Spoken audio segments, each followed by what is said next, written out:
Bonjour et bienvenue dans cette nouvelle vidéo. Aujourd'hui, on parle de l'alcool.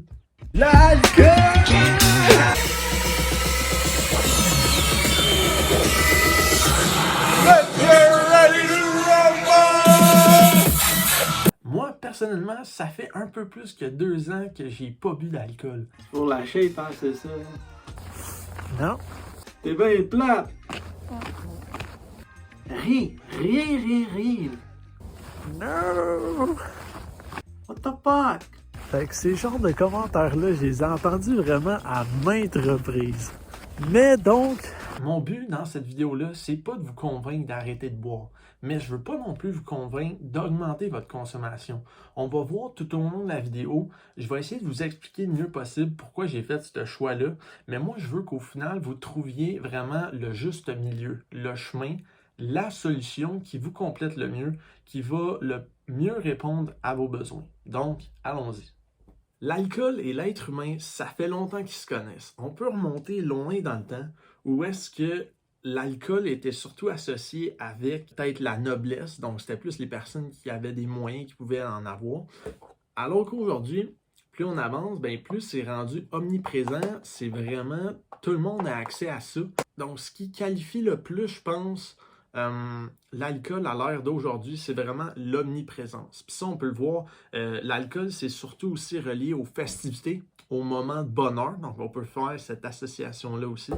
Mais sinon, plus concrètement, on peut voir que c'est vraiment ultra présent dans les films qu'on connaît, dans les mariages, les événements sportifs comme le Super Bowl, plein d'émissions de Vikings aussi. On voit que les Vikings aiment ça beaucoup boire, donc on voit que ça date pas d'aujourd'hui.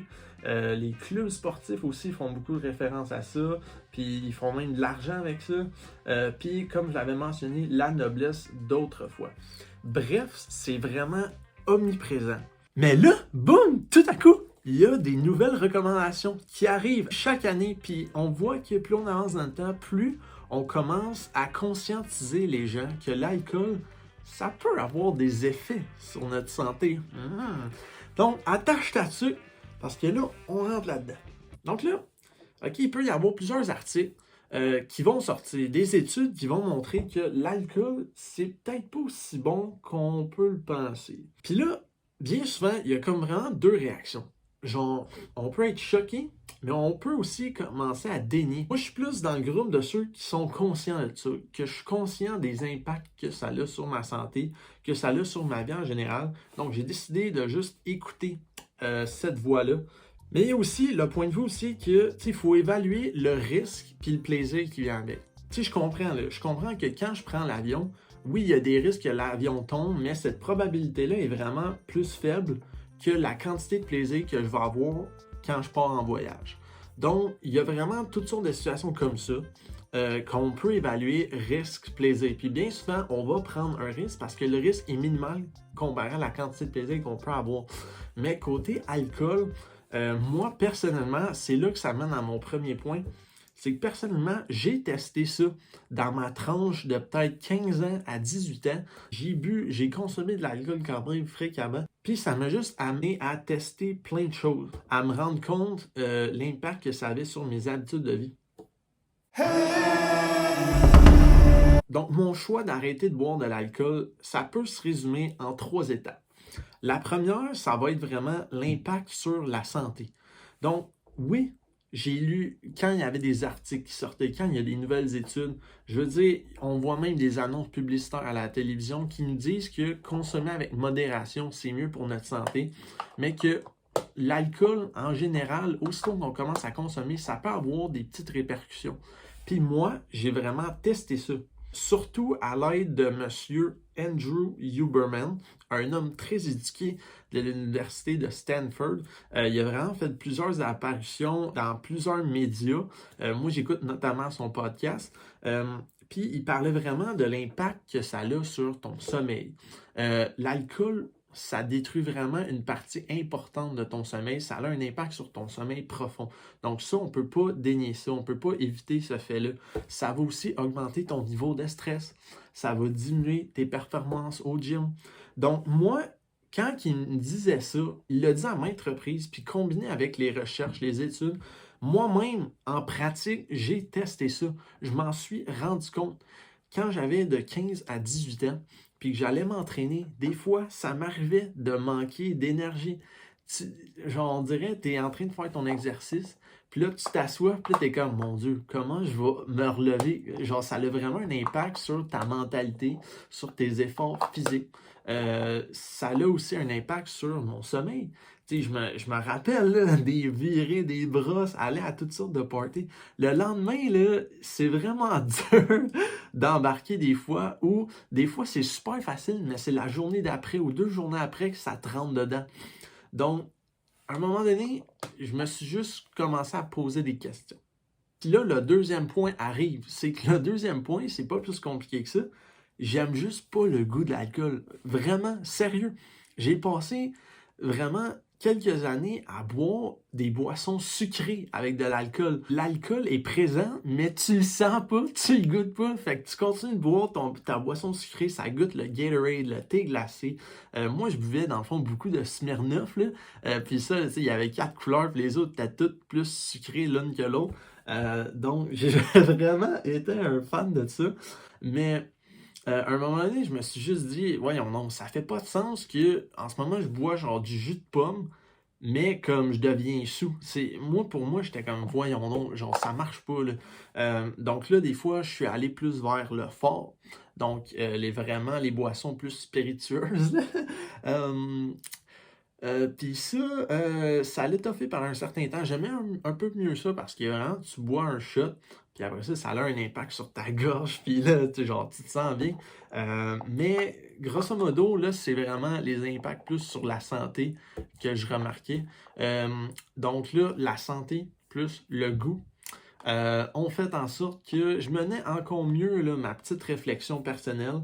Puis là, le troisième point est arrivé. Le troisième point, je pense que c'est vraiment le plus important.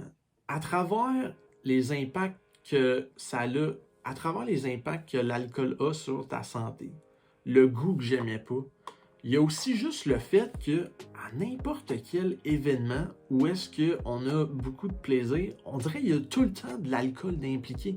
Puis j'étais comme, ben voyons, est-ce que c'est possible d'avoir du plaisir sans alcool? Fait que j'ai commencé à tester ça. Quand j'allais dans des parties à Star, je buvais pas, ou en tout cas, je buvais moins, jusqu'à temps qu'un jour, je me dise, bon, j'arrête de boire, parce que ça servait plus à rien.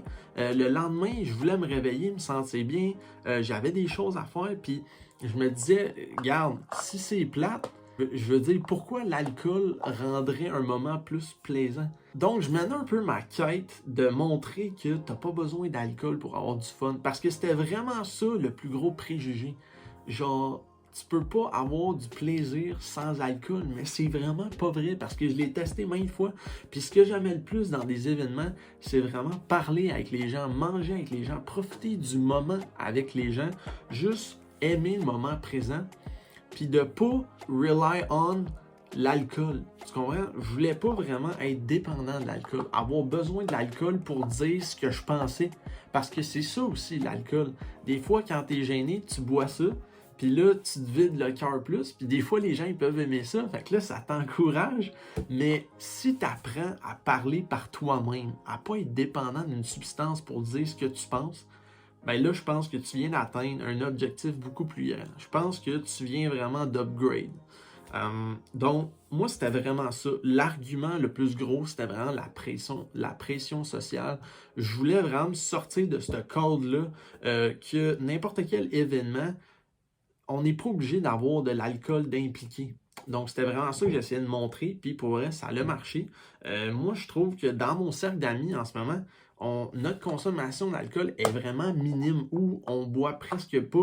Puis honnêtement, je trouve qu'on a quasiment plus de fun. Puis le lendemain, tu te réveilles puis tu as le goût d'embarquer dans ta journée. Donc voilà. Donc, à travers ces 3 points-là, la santé, le goût et la pression sociale, j'ai pris mon choix. Puis aujourd'hui, je l'assume à 100%, puis j'ai pas peur de révéler ça aux autres, aux proches de moi.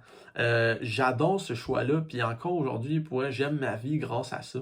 Mais surtout, le gros point sur lequel je veux focuser, le grosso modo, s'il y avait une chose à retenir, c'est vraiment qu'en matière d'alcool, pense à toi, pense pas aux autres.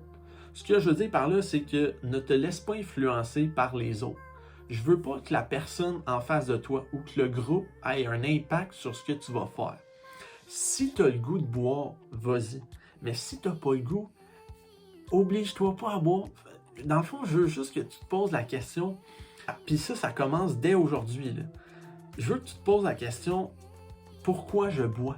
La prochaine fois que tu vas boire de l'alcool, fais juste te poser cette question-là. Prendre quelques secondes de réflexion. Puis te poser la question, pourquoi je bois? Puis tu vas voir, il y a peut-être quelque chose qui va changer. Ou tu vas peut-être continuer de consommer. Puis c'est bien correct. Mais au moins, le fait de te poser cette question-là, tu vas juste commencer à débuter une genre de réflexion interne, puis ça, c'est vraiment le next step vers un chemin beaucoup plus gratifiant, vraiment.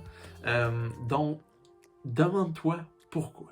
Puis ça me mène à la conclusion que ce que je veux pour vous, là, c'est vraiment le juste milieu. Aujourd'hui, comme je l'ai dit au début, je voulais pas vous convaincre d'arrêter de consommer, mais je voulais pas non plus vous convaincre d'augmenter votre quantité d'alcool. Je veux vraiment que vous atteigniez le juste milieu, la solution, le chemin qui va faire en sorte que vous vous sentez bien le lendemain.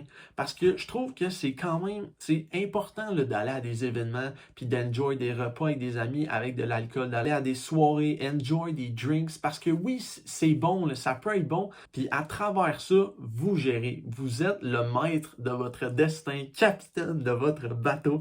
Ça, j'ai appris ça en secondaire 5.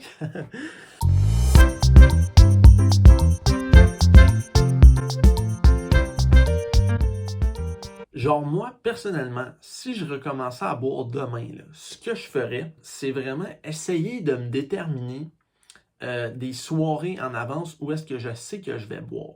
Puis préférablement la fin de semaine. Parce que la semaine, j'aime ça beaucoup de travailler, à être vraiment impliqué dans mes études, dans mes loisirs, dans mon travail. J'aime ça être top shape, j'aime ça être là mentalement, physiquement parce que j'ai un boulot à faire. J'aime ça la semaine, être prêt à faire ça. Mais la fin de semaine, j'aime ça aussi relaxer des fois. Donc, ce que je ferais, c'est vraiment, là, je mettrais ça pour être dans mon horaire comme genre telle soirée, j'aimerais ça me rassembler avec des amis puis boire un peu plus. Puis après ça, quand ces soirées-là arrivent, des fois, là, t'es pas obligé là, de mettre ça dans ton calendrier. Là, ça peut être juste genre, ça peut être juste inventé. Là, on y va sur le moment, puis c'était pas planifié, puis finalement on sort. Mais donc, quand ces moments-là arrivent, vraiment modérer la consommation. Tu sais, il y a comme vraiment deux modes de pensée, là. Genre, le premier, c'est de dire qu'il n'y a pas de lendemain, puis l'autre, c'est de penser justement au futur, là. Moi, je pense que je suis plus... Genre, oui, c'est important des fois de vraiment se donner à fond puis à 100%, mais en matière d'alcool, je suis plus de ce côté-là qui dit que faut que tu penses au futur, faut que tu penses à demain. Demain, tu vas être là, puis est-ce que demain, tu as des choses à accomplir? Sinon, bon, ben là, OK, ma consommation d'alcool, si je veux me faire un peu plus plaisir puis que ça m'apporte plus de plaisir avec mes amis, OK, là, tu l'augmentes. Mais si le lendemain, tu as des choses à faire, tu veux être là à 100%, mentalement, physiquement, ben là, réduis ta consommation ou bois pas. Comme je l'ai dit tantôt, tu n'as pas besoin d'alcool pour avoir du plaisir, pour avoir des belles discussions, pour vraiment enjoy le moment, avoir du bonheur. Donc ça serait vraiment les étapes que je ferais si je recommençais à boire dès demain. Puis sur ce, j'espère que vous avez aimé la vidéo. Je sais que des fois, ça peut être difficile d'entendre des gens parler de sujets qu'on ne veut pas vraiment entendre. N'importe quel sujet qui sont beaucoup partagés par des opinions divergentes. C'est vrai que c'est difficile des fois à entendre, mais je voulais vraiment faire une vidéo là-dessus, puis juste vous conscientiser, juste prendre un moment, peut-être pendant la vidéo, de vous poser une question sur vos habitudes de consommation, puis c'est tout ce que je voulais. Maintenant, c'est à votre tour, puis moi, ce que j'espère pour vous, c'est juste le milieu, de prendre la voie la mieux adaptée pour vous, puis qui va avoir le meilleur impact sur votre vie. Donc sur ce, merci beaucoup d'avoir écouté. J'ai hâte de vous montrer les prochaines vidéos. Puis on se dit à la semaine prochaine.